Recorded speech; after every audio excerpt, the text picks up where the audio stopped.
नमस्कार, बहुत स्वागत है आप सभी का। मैं आपके साथ इस वक्त आशुतोष चतुर्वेदी और शाम के 4 बजने जा रहे हैं। वक्त है 4 के अलार्म का, जिसमें हम दिखाएंगे दिन भर की हर बड़ी खबर और हर बड़ी खबर का राउंड अप। और सबसे पहले 4 बड़ी खबरों को आपके सामने रख देते हैं। कौन कौन सी है, आइए देखते हैं। देखिए, पहली खबर जो आपके सामने रखने जा रहे हैं बिहार से। बिहार के भोजपुर में पुलिस एनकाउंटर में मौत के बाद भारी बवाल, 5 पुलिसकर्मी इस मामले को लेकर सस्पेंड। पहुंचाएंगे विस्तार से खबर। दूसरी खबर, उद्धव ठाकरे की पार्टी में फिर लग गई है सेंध। 9 में से 6 लोकसभा सांसद एकनाथ शिंदे से जुड़ने को तैयार। और तीसरी खबर, अयोध्या में राम मंदिर दान गबन केस में सीसीटीवी की जांच, क्या तस्वीरों में दिखेगा हेरा फेरी का तरीका। और चौथी खबर आज की होगी 21 जून को होने वाली नीट परीक्षा के लिए सख्त तैयारियां, पेपर पहुंचाने में जुटे एयरफोर्स के विमान। ये तो 4 खबर जो आपके सामने रखेंगे। इसके अलावा भारत और दुनिया के किसी भी हिस्से से जो भी बड़ी खबर है, अगले 1 घंटे तक आप हमारे साथ बने रहे। 4 के अलार्म में हर एक खबर आप सभी तक पहुंचाएंगे। लेकिन शुरुआत आज की 4 चर्चित तस्वीरों के जरिए।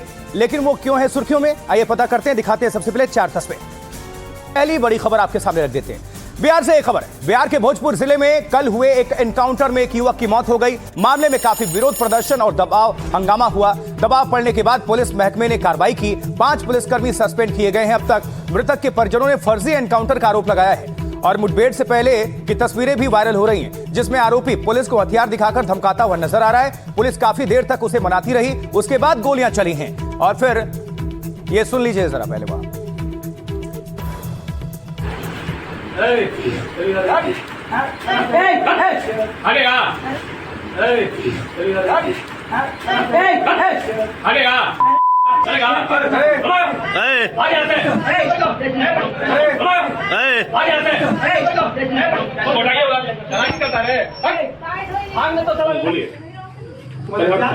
आगे चलिए और आगे चलिए। यहाँ वहाँ बात होगा, बात पर चलिए। चलिए, सबको दिखने दीजिए। हाथों में पिस्टल लिए यह शख्स बिहार पुलिस को धमका रहा था, इशारा कर पीछे हटने का आदेश दे रहा था। चेहरे पर बेखौफी ऐसी जैसे कानून और वर्दी की कोई परवाह ही ना हो। बोलिए, आगे चलिए और आगे चलिए। यहाँ वहाँ बात होगा, बात पर चलिए। चलिए, सबको दिखने दीजिए। घर के बाहर अच्छी खासी तादाद में पुलिस के जवान मौजूद थे। उसे समझाने की कोशिशें हो रही थी, लेकिन उस शख्स के जहन पर जुनून सवार था। वो हथियार के बल पर मनमानी पर अड़ा रहा। बोलिए, आगे चलिए और आगे चलिए। यहाँ वहाँ बात होगा, बात पर चलिए। चलिए, सबको दिखने दीजिए। और उसके बाद पुलिस ने गोली चलाई। बेखौफ दबंग बुरी तरह से जख्मी हुआ। उसने अस्पताल में दम तोड़ दिया। चलिए, सबको दिखने दीजिए। उधर पुलिस को धमकी देने वाले की मुठभेड़ के दौरान मौत हो गई और उसके बाद हंगामा भड़क गया। भड़के लोग सड़कों पर उतर गए और जमकर प्रदर्शन करने लगे। मौत का शोर बड़ी तेजी के साथ मचता है।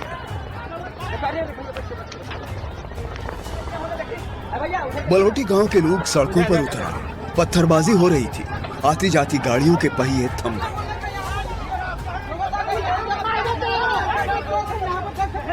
पुलिस सख्ती कर रही थी। जवान लाठी लेकर हुड़दंगियों को दौड़ा रहे थे, लेकिन लोग पीछे नहीं हट रहे थे।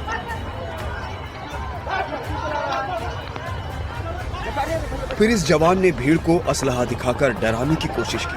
कुछ लोग चीखने लगे, गोली मत चलाइए।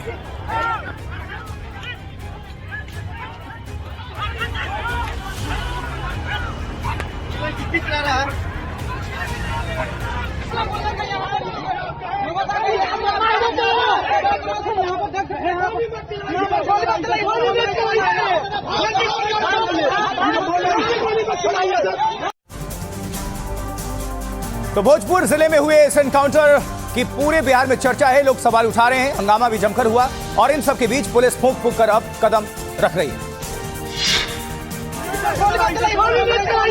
जवान युवक की मौत से पूरा गांव भड़क गया और पुलिस को हालात पर काबू पाने में नाको चने चबाने पड़े।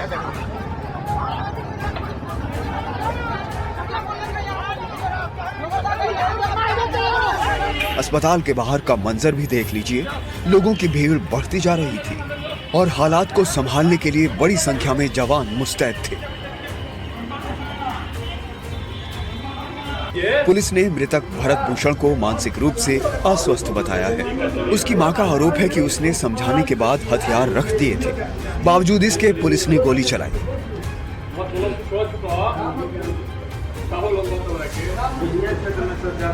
अहम पहलू ये भी है कि गोली पैर में लगी थी, जो सामान्यतः जानलेवा साबित नहीं होती, लेकिन घायल ने अस्पताल में दम तोड़ दिया। सवाल कई हैं और फिलहाल पोस्टमार्टम रिपोर्ट का इंतजार है।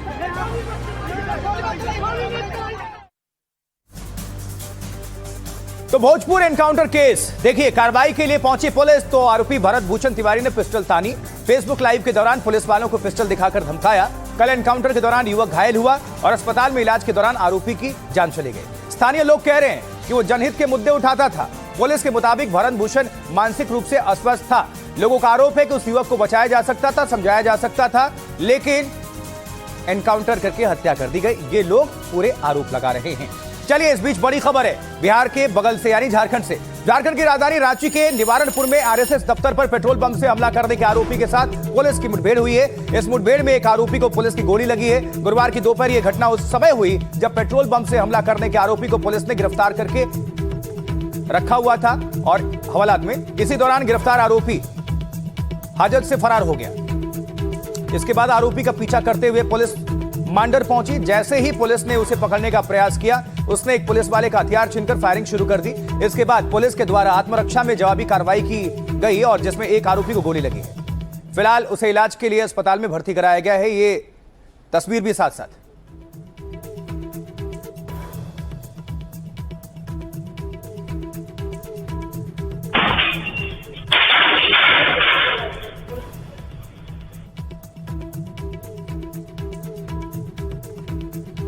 इस खबर पर हरिवंश कागे हमारे संवाददाता जुड़े हुए हैं और ज्यादा जानकारी के साथ। हरिवंश, अभी तक क्या कुछ खुलासा हुआ है, क्या है अपडेट? देखिए, दोनों अपराधी को बिहार के गया जी रेलवे स्टेशन से गिरफ्तार पुलिस की थी। ये लोग कल घटना को अंजाम देने के बाद यहाँ से भाग रहे थे और पुलिस ने एसआईटी टीम गठित की थी और उसी का वजह था कि ये इन लोग को ट्रेस कर लिया गया था और ये भाग रहे थे तो इनको पकड़ के लाई। सुबह में जब वहां से लेके आई है तो रांची के कोतवाली हाजत में इन लोग को रखा गया था। उसमें से एक व्यक्ति ने जो है उन्होंने बाथरूम का बहाना बना के और रिक्वेस्ट किया कि मुझे बाथरूम जाना है, तो पुलिस ने उसको बाथरूम में जाने दिया और बाथरूम का दरवाजा जो है वो पीछे का जो खिड़की है उसको तोड़ के और वो फरार हो गए। पुलिस उनका पीछा थी कि तब तक वो थाने से करीब 10 किलोमीटर आगे मांडर वो पहुंच गए थे और एक बस पकड़ के वहां से भागने की तैयारी में थे। पुलिस उनका पीछा कर रही थी और फिर पुलिस ने उनको पकड़ा और उसी के दौरान जो है उन्होंने पुलिस का हथियार छीन के पुलिस पे हमला करना चाहा और जवाबी कार्रवाई में पुलिस ने गोली चलाई, जिसके एक गोली उसके पैर में लगी है। फिलहाल उसको अभी रांची के हॉस्पिटल में भर्ती कराया गया है जहां उसका इलाज चल रहा है। दूसरा जो अपराधी है, जो अभियुक्त हैं जिनको पुलिस पकड़ के लाई थी, वो हाजत में ही है और पुलिस इन दोनों पे यूएपीए के तहत जो है वो धारा के तहत जो है तो केस दर्ज की है और पूरी जांच कर रही है। और इसी दौरान इस तरह की घटना घटी है तो पुलिस अब पूरे मामले की जांच कर रही है। बताया ये भी कुछ पुलिस ने बताया कि आखिर इन लोगों ने आरएसएस के दफ्तर को ही क्यों चुना, उस पर क्यों हमला किया? देखिए, पुलिस अभी जब से दोनों अभियुक्तों को पकड़ के लाई है उससे पूछताछ कर रही है। लगातार जो है तो उससे जानकारी इकट्ठा कर रही कि आखिर किनसे इनका कनेक्शन था, किनके कहने पर इन्होंने इस तरह की घटना को अंजाम दिया है। तो ये पूरी जानकारी पुलिस इकट्ठा कर ही रही थी और इसी दौरान जो है ये वहां से भागने की कोशिश किए हैं। तो पुलिस अभी आज ही जो है पुलिस प्रेस कॉन्फ्रेंस करके पूरी जानकारी देने वाली थी, लेकिन पूरी जानकारी इकट्ठा नहीं होने की वजह से पुलिस ने अभी कुछ बताया नहीं है। पुलिस अभी जांच कर रही है, पूछताछ कर रही है। हरवंश, नजर बनाकर रखिएगा। बहुत बहुत शुक्रिया इस खबर पर जानकारी पहुंचाने के लिए आपका। चलिए अब आगे बढ़ते हैं और इस वक्त शाम 4 बजे की 4 बिग न्यूज, 4 बड़ी खबर आपके सामने रख देते हैं। कौन से और कहां से, ये देखिए। पहली खबर राजस्थान से, जहां राजस्थान के उदयपुर में आंधी के बीच जीप लाइन में फंस गए 2 पर्यटक और बचाव दल ने उनका रेस्क्यू किया। उधर उत्तर प्रदेश उन्नाव में मुख्यमंत्री योगी का विपक्ष पर हमला, कहा कांग्रेस और समाजवादी पार्टी सिर्फ परिवारवाद और ये सिर्फ अपने परिवार के बारे में ही सोचते हैं। जबकि राम मंदिर चंदा विवाद पर बोले हैं ब्रजेश पाठक, बाबरी के चंदे पर सवाल क्यों नहीं पूछते अखिलेश, वोट बैंक के लिए राम मंदिर पर सवाल उठा रहे। ममता बनर्जी को कलकत्ता हाईकोर्ट से बड़ा झटका। ऋतव्रत बनर्जी ही होंगे नेता प्रतिपक्ष। हाईकोर्ट का स्पीकर के फैसले पर रोक से इनकार। एक और बड़ी खबर जो कि पॉलिटिकल है। देखिए, शिवसेना यूबीटी के सभी 6 बागी लोकसभा सांसदों और उनके घरों की सुरक्षा इस वक्त कड़ी कर दी गई है, बढ़ा दी गई है। ये सभी सांसद आज शिवसेना यूबीटी के संसदीय दल की बैठक में हिस्सा लेने संसद भवन नहीं पहुंचे हैं और बैठक के बाद शिवसेना प्रवक्ता संजय राउत ने कहा कि सभी को कारण बताओ नोटिस दिया गया है। ये जो तस्वीर आप देख रहे हैं, तस्वीरों में देख रहे हैं आप कि निराश संजय राउत बाकी 3 सांसदों के साथ बैठक के बाद संसद भवन से बाहर आ रहे हैं। अच्छा,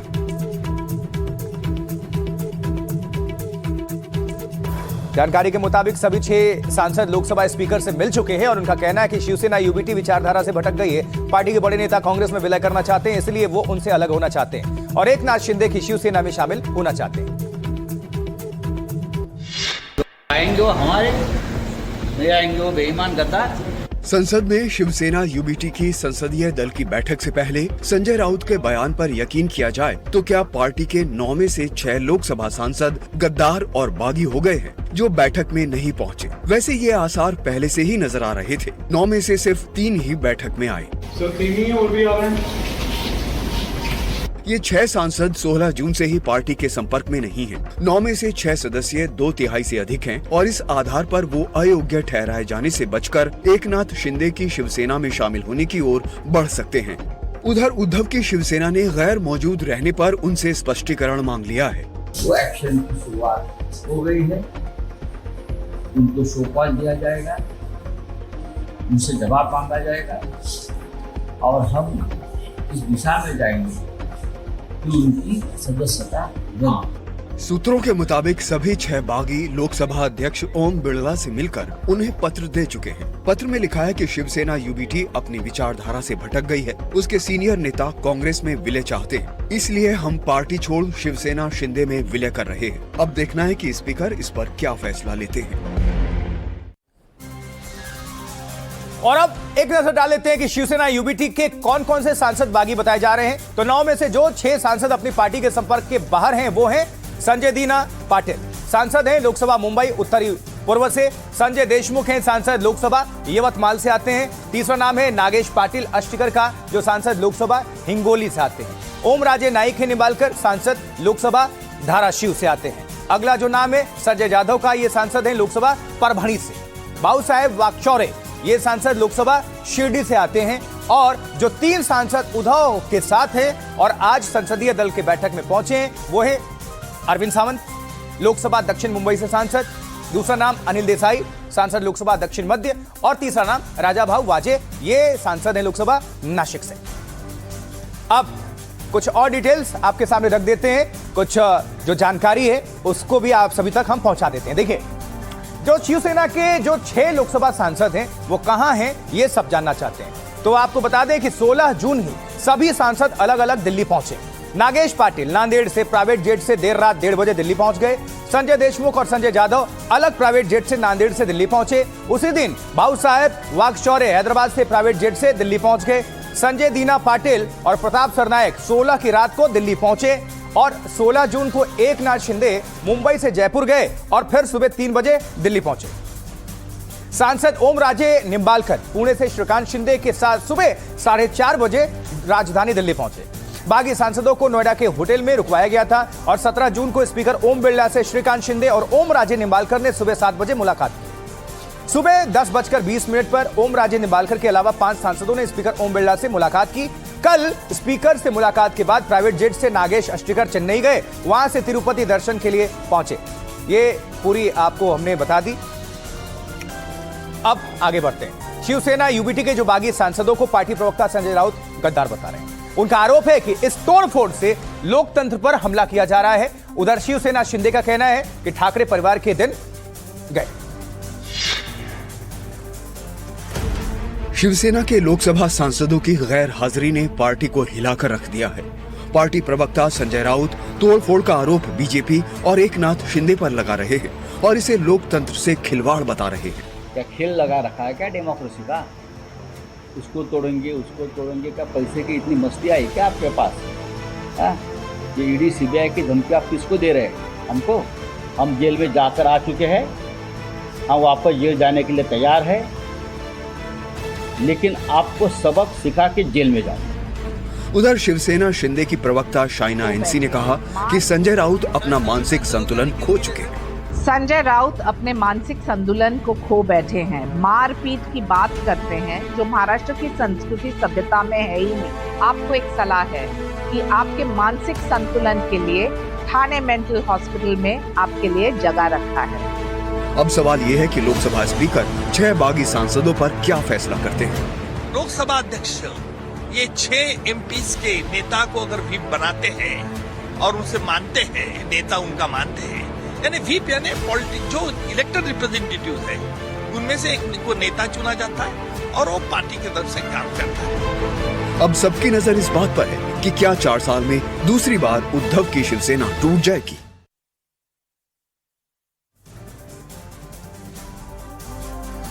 चलिए अब आगे बढ़ते हैं, ये बात होगी पॉलिटिकल न्यूज की। अब आगे बढ़े तो अपराध की दुनिया में क्या चल रहा है ये भी जानना जरूरी है। क्राइम से जुड़ी 4 बड़ी खबरें आप सभी के सामने रख देते हैं, नजर डालें।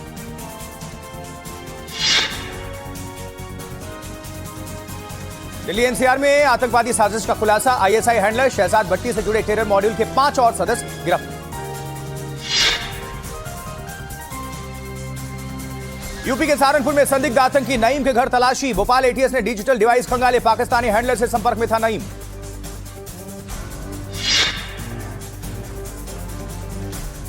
चंडीगढ़ कैशियर हत्याकांड के आरोपी का एनकाउंटर हुआ, पुलिस की गिरफ्त से भागने की कोशिश कर रहे थे आरोपी, दोनों जख्मी।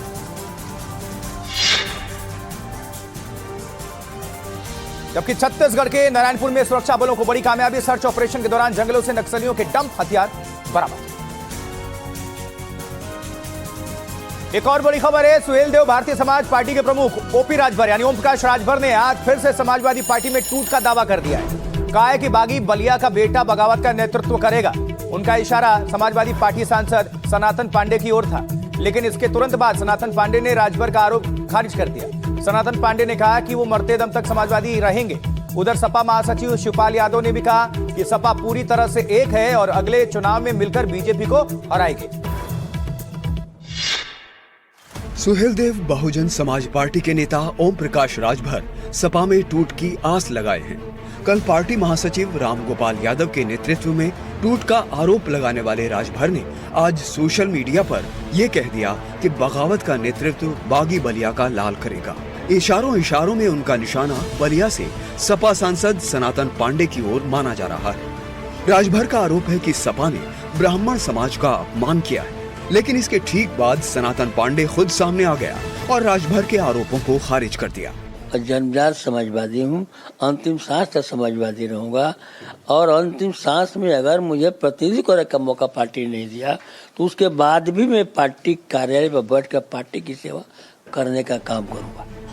सपा के राष्ट्रीय महासचिव शिवपाल यादव ने भी राजभर के आरोपों को अफवाह बताया। तो ऐसा नहीं, समाजवादी पार्टी एक है मजबूती के साथ और 2027 का चुनाव हम सभी वर्गों को लेकर के, जिसमें किसान है, गरीब है, मेहनत मजदूरी करके हम सब ब्राह्मणों से लेकर के सभी लोगों को साथ लेकर के चुनाव लड़ेंगे और भारतीय जनता पार्टी को हराएंगे और अखिलेश यादव के नेतृत्व वाली समाजवादी पार्टी की बहुमत की सरकार बनाएगी।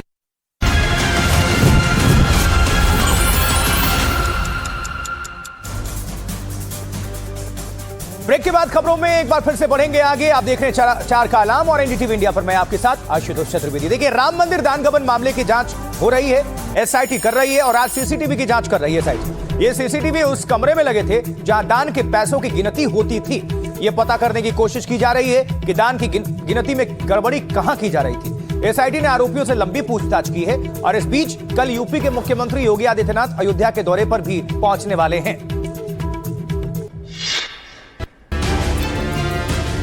अयोध्या में राम मंदिर दान गबन आरोपों की जांच का तीसरा दिन। गबन के आरोपियों से पूछताछ के बाद 3 सदस्यों की एसआईटी की निगाह अब सीसीटीवी कैमरों की तस्वीरों पर है।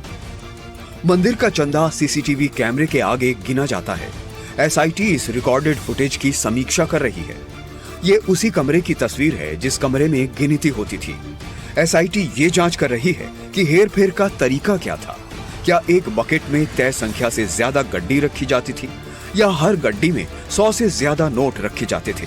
इस बीच कल यूपी के मुख्यमंत्री योगी आदित्यनाथ का अयोध्या दौरा होना है। इस सिलसिले में अयोध्या के डीएम ने मुख्यमंत्री के कार्यक्रम को लेकर जो निर्देश दिए हैं उनमें पॉइंट नंबर 29 पर लिखा है कि तीर्थ क्षेत्र ट्रस्ट के महासचिव चंपत राय श्री राम मंदिर में मुख्यमंत्री द्वारा दर्शन पूजन की व्यवस्था के लिए किसी व्यक्ति को नामित कर दें और इसकी जानकारी मंदिर मजिस्ट्रेट को दे दें। इसका ये अर्थ निकाला जा रहा है कि प्रशासन नहीं चाहता कि योगी आदित्यनाथ के साथ चंपत राय दिखें। चंपत राय के कुछ करीबी मंदिर दान गबन में आरोपी हैं और तब से चंपत राय ने भी चुप्पी साधी हुई है।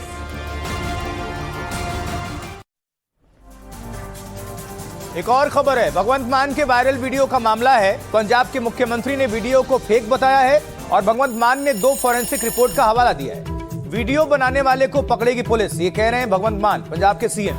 साजिश रचने वालों को बख्शा नहीं जाएगा। आम आदमी पार्टी ने कहा कि फॉरेंसिक रिपोर्ट में दिख रहा है कि व्यक्ति सीएम मान नहीं है। पंजाब के बाहर की लैब की रिपोर्ट, भारत सरकार के मान्यता प्राप्त लैब की रिपोर्ट, यह आम आदमी पार्टी दावा कर रही है। अकाली दल के सुखबीर बादल पर आम आदमी पार्टी ने आरोप लगाया है कि आपने वीडियो को बताया पंथ के खिलाफ साजिश। ਉਹ ਜਿਹੜੀ ਫਰਜ਼ੀ ਵੀਡੀਓ ਆ, ਉਹ ਜਿਹੜੀ ਨਕਲੀ ਵੀਡੀਓ ਆ, ਉਹਦੇ ਨਾਲ ਕੰਪੇਅਰ ਕਰਕੇ ਦੱਸਿਆ ਕਿ ਬਿਲਕੁਲ ਉਹ ਵੀਡੀਓ ਸਰਦਾਰ ਭਗਵੰਤ ਸਿੰਘ ਮਾਨ ਜੀ ਦੇ ਨਾਲ ਬਿਲਕੁਲ ਮੈਚ ਨਹੀਂ ਕਰਦੀ। ਬਿਲਕੁਲ ਮੈਂ ਸਮਝਦਾ ਇੱਕ ਐਕਟਰ ਖੜਾ ਕਰਕੇ, ਇੱਕ ਵਿਅਕਤੀ ਖੜਾ ਕਰਕੇ ਉਹ ਬਣਾਈ ਗਈ ਵੀਡੀਓ ਆ ਤਾਂ ਕਿ ਸਰਦਾਰ ਭਗਵੰਤ ਸਿੰਘ ਮਾਨ ਜੀ ਨੂੰ ਬਦਨਾਮ ਕੀਤਾ ਜਾਵੇ। ਇਹ ਅਸੀਂ 2 ਰਿਪੋਰਟਾਂ ਲੈ ਕੇ ਆਏ ਹਾਂ। बड़ी खबर यह है कि 21 जून को होने वाले नीट री एग्जाम को लेकर सरकार ने पुख्ता तैयारियां की हैं और सरकार ने सुरक्षा व्यवस्था बेहद सख्त कर दी है। हेलीकॉप्टर्स और विमानों से भेजे जा रहे हैं ये पेपर। पटना, अकोला और छिंदवाड़ा पेपर पहुंच चुके हैं। प्रशासन ने सुरक्षा घेरे में प्रश्न पत्रों को सुरक्षित स्थानों पर पहुंचाया है और इसके लिए इंडियन एयरफोर्स का इस्तेमाल किया जा रहा है।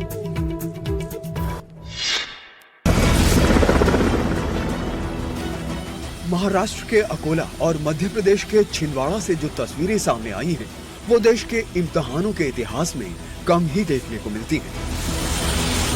अकोला के शिवड़ी हवाई अड्डे पर जब भारतीय वायुसेना का विशेष हेलीकॉप्टर उतरा तो वहां भारी सुरक्षा बल तैनात था। वायुसेना के इसी हेलीकॉप्टर के जरिए अकोला, अमरावती और छिंदवाड़ा के लिए नीट के प्रश्न पत्रों को सुरक्षित एयरलिफ्ट किया गया। छिंदवाड़ा में प्रशासनिक अधिकारियों और पुलिस बल की सीधी निगरानी में इन सील बंद पैकेट्स को तय केंद्रों तक पहुंचाया गया।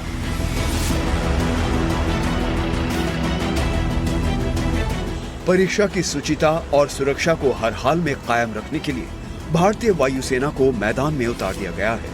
21 जून को होने वाली परीक्षा के प्रश्न पत्रों को 18 ठिकानों तक सुरक्षित पहुंचाने की जिम्मेदारी वायुसेना निभा रही है। देश की सबसे बड़ी मेडिकल प्रवेश परीक्षा नीट यूजी रीटेस्ट को लेकर हलचल चरम पर है। एक और शिक्षा मंत्री बैठकों में जुटे हैं, वहीं नेशनल टेस्टिंग एजेंसी अफवाहों से निपटने में जुटी हुई। रिपोर्ट देखिए। नीट यूजी रीटेस्ट में अब सिर्फ 72 घंटे का वक्त बचा है। शिक्षा मंत्री धर्मेंद्र प्रधान ने कमान संभाल ली है। तैयारियों और सुरक्षा व्यवस्था का जायजा लेने के लिए उन्होंने उच्च स्तरीय समीक्षा बैठक की अध्यक्षता की। बैठक में देश भर के 222 अधिकारियों ने हिस्सा लिया। शिक्षा मंत्री ने 2 टूक शब्दों में अधिकारियों को हिदायत दी है कि परीक्षा प्रक्रिया में पारदर्शिता, सत्यनिष्ठा के उच्चतम मानकों से समझौता नहीं होना चाहिए। इस बीच एनटीए ने भी छात्रों के लिए संदेश जारी किया। आपने कड़ी मेहनत की है, अब अपनी कोशिशों पर भरोसा करने का समय है। परीक्षा अपने तय कार्यक्रम के अनुसार ही आयोजित की जाएगी। परीक्षा स्थगित होने की अफवाहों पर भरोसा न करें, सिर्फ एनटीए की आधिकारिक सूचना पर ही भरोसा करें। इस बार एनटीए के पास गलती की कोई गुंजाइश नहीं है। इंतजाम कड़े हैं और दावे बड़े, लेकिन असली इम्तिहान 21 जून को ही होगा।